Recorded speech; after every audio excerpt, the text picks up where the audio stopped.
We're going to be reeling through some sake this morning. Hey, look who's back. It's Robert and Dawn. They're from the Secret Wine Society in lovely Oakland, Oregon. And why is it secret? Well, yeah, it is kind of. I'm going to reveal the secret right now. Okay. Actually. All right. And I probably shouldn't say this on air. But go ahead. As long as it's not an F-bomb. It's not. So, we are a wine shop, but we have beer. Mm-hmm. But the real secret is the sake, because sake is actually, and I'm probably going to get in a lot of trouble for this, sake is the next level after wine. Really? So if I disappear, my car blows up, you kind of know why.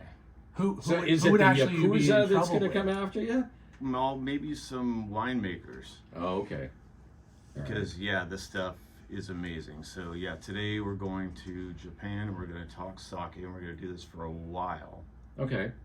For I think a lot of folks have this idea that sake is just that stuff you go to Japanese or even in Chinese restaurants, they serve it. And it's just this warm stuff you get in a glass, and it's kind of wine-like and okay. But and I found this out when I was down in your shop, when I visited down there, that there are so many different types of sake and different grades and different tastes and styles and everything else. It is its own thing. Yeah, so we'll start off with the pronunciation, because there are multiple, probably thousands of tourists languishing in Japanese prisons that said sake. And it's not sake, it's sake. Think of the word keg, sake.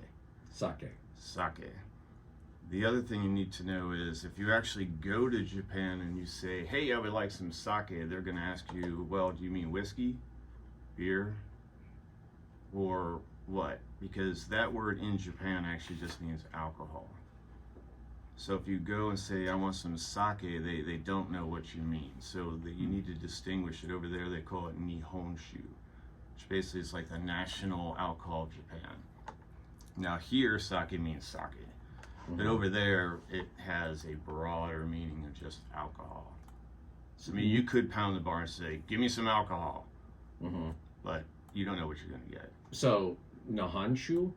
Nihonshu. So Nihon is Japan. Nihonshu. And shu is just the character for alcohol. So Nihonshu. Okay. And we'll come back to that character a lot. Okay. So like you said, there's a bunch of different styles and types. And today I'm going to bring two that are very different. And it's going to teach you a little bit about the system they have in place to regulate these sakes. So the first one I brought is called a futsushu. Okay. And the thing about these futsushu, so Don's going to give you this little glass here. Futsushu is actually the largest part of the market in Japan. It's about 65% of the production. Okay. And they don't export a lot because it's generally on the cheaper side. It doesn't make it worthwhile for them to send it over unless it's a good one. Mm-hmm. That's what it says in those characters on the front. That says futsushu. The last character means alcohol. Now, those are generally like regional sake. So if you were to go to Japan, you would have access to more of this market. Like it's 65% of the market. Not all of it's good. Well, I mean, think about it. It's meant to be cheap, but that doesn't mean it's all bad and cheap. Right. I mean, there's a difference between, let's say, Bud Light and, Miller. Right. I mean, so they're different. Right. So a futsushu normally would have higher alcohol added at the end. Like you're allowed to add alcohol to sake. Mm-hmm. Distillers alcohol at the end. So we'll talk about the process, but at the very end in the modomi, which is a mash, they can add distillers alcohol to bring out more esters. Now the rules for futsushu, they can add up to 50% of the weight of the rice. Now with the more premium stuff, the minimum is 10, and a lot of times it's going to be way lower than that. Now, if we get a futsushu, like if you were in Japan, it could be bad. They could add sugars, other stuff to it that doesn't really belong there. And it might give you a headache. Oh, so like at the Annie Green Springs of It would sake. be like the box wine of here, Okay. where you might get a good one, but you might not. But if it's exported, then more than likely, because of the shipping and the costs involved, it's not worth their time to send over something that's not good. Mm-hmm. So Don's going to bring these around, and Okay. you know, there's a lot of information, so it's going to take several shows. We're going to record this so that people Okay. that forget what these terms mean, you just can go to our YouTube channel. It'll all be on there. So All right. this one is called Tozai. Tozai. Tozai is the brand, and this is their Typhoon is the name of it, and it's their Typhoon Futsushu. Now, normally Futsushu would not be on the label anywhere, so they're doing that to kind of distinguish this as a Futsushu for people that are curious about it. Okay. So Donna, bring these over. These two or These two? guys right here. So All right. Oh, and it's in a shot glass, kind of. That's a Yeah. cute glass. I love that glass. So this is actually a special type of glass yeah, for so sake. that's called an ochoko. So ochoko is a smaller glass that you would sip out of. That particular one is a modern style. It's called a yanagi glass. So Sodi Yanagi was like an industrial engineer, and also he made a lot of really nice items for the house, like kettles and cookware, and just he's famous for this butterfly chair. It's almost like a banana bread. Yeah, this stuff is great. That is really tasty. Yeah, so it's a little bit. You're right. When you said banana bread, I was like, something fruity going on here. There is a little bit of banana essence to it. Yeah. I like this. Now it's got a nice fullness to it. Mm-hmm. Now this is actually unusual for a futsushu because, and we're going to talk about this later on, but there's a concept called seimai buai. That's where they mill the rice. So we'll start talking now about, I'm just going to break down the basic process. What is sake? Sake is basically a fermented alcoholic beverage from rice. So it's not made exactly like wine or beer. There's almost elements to both of it. Mm-hmm. So very simply, and in the future, we're going to break down each of these steps and go further into it. But the first thing they do is when you harvest the rice, you take the husk off. It's going to be brown. So you start off with brown rice. Now, table rice is milled in a machine. Mm-hmm. They take away about 10% of the outside. Now with sake, they want to mill it because the outside for the germ contains all the nutrients for the plants, right? So you've got proteins, fats, vitamins, things like this, but they can tend to lead to off flavors in the sake. So that's why they mill it first. They want to get rid of the outside. Now, this one's made with a rice called koshihikari. And it's not the most famous sake rice. It's actually very good table rice, and they use it for sushi as well. Mm-hmm. Which is why this is a futsushu. They're not going to use the most expensive sakamais or sake rices. So they're going to grind these or mill them down, and they can go as low as 38, 23. That percentage that you see on the label is the percentage of the grain remaining after milling. Okay. So in English, they would call it the milling rate. Mm-hmm. The term in Japanese is seimai buai, same thing. And that gives you an indication of the flavors, because the more you mill it, the more purified it becomes. When you have a sake that's kind of full like this, you can tell it's not milled below 50. You'll start to see those differences later. This has a nice fullness to it, but this one's actually been milled down to 70%, so they've gotten rid of 30% of the grain. Mm-hmm. Okay, so once you've milled it, then you're going to wash it. You have to get all of the powder off. And then after you wash it, you're going to soak it.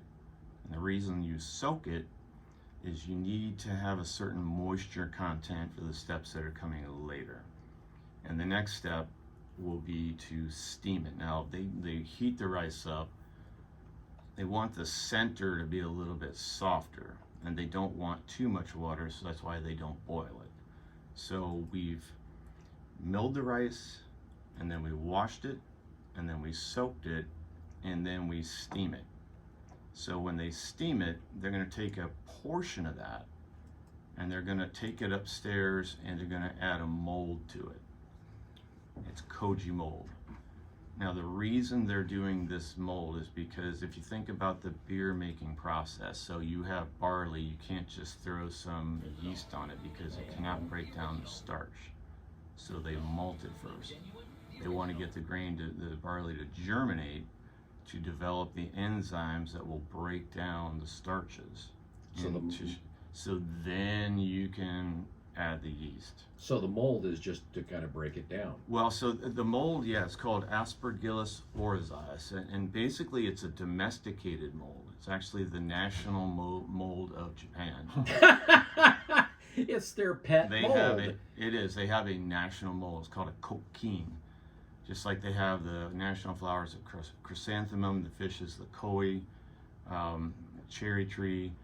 They have a national fungus. But what they found, now the fungus is, originally grows on rice, but this particular one has been domesticated because it came from Aspergillus flavus, which actually produces toxins. But over time, they domesticated it so that it produces just the enzymes and proteases to break down these rice grains. So that's why they're using these spores, because you cannot malt it once you've milled off the outside, because those enzymes that are naturally occurring in the rice have been milled away. Now you only spread that powder, the spores, on a portion of the rice, and it has to be the right temperature, the perfect conditions. This is a very difficult step. If everything's not right and it's not eating into the rice just the right way, we'll go into detail about that, then you don't get the result you want. Now, in the meantime, you still need to get your yeast going. So they have what's called a yeast starter, or moto, or shubo. And that's a tank where they want to develop a really rich, high concentration of the yeast they want.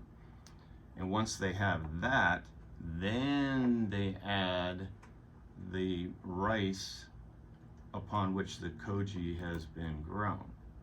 So what they have, they call it a heiko fukuhako shiki, which basically means a double parallel fermentation. So what's happening in the yeast tank, the yeast is breaking down the sugar or the starch into sugar as the koji is breaking down the starch into sugar. So they're both happening at the same time. Then they're going to, once they have the mash they want, then they're going to filter it, which is why this is clear. Now, if you remember, some of the ones are cloudy. Yeah, I was going to say. Those are still filtered. It's not technically incorrect to call them unfiltered. They're just coarsely filtered. Because actually, to be called a sake, it has to be filtered. Now, the legal term for sake is seishu. And to be a seishu, you have to filter it. Now, there's different ways to do this. Okay. So this is the basic step. And just one more time. So you mill the rice to take out the outside you don't want, and then you wash it to get off the powder. You soak it to get your water content proper for the steaming. Then you steam it to get the rice into a condition where the mold will grow on it readily. You take that, you grow it in a certain room, get the mold growing on there. That's only part of the rice. And then you've got this yeast starter tank, you put it in there, and it starts fermenting and breaking down. That becomes your sake. Okay. This is a good place to break. Robert and Dawn from the Secret Wine Society down in Oakland. Sake is on the menu today, and it is really tasty. We're going to take a break and be right back with more of the Wake Up Call.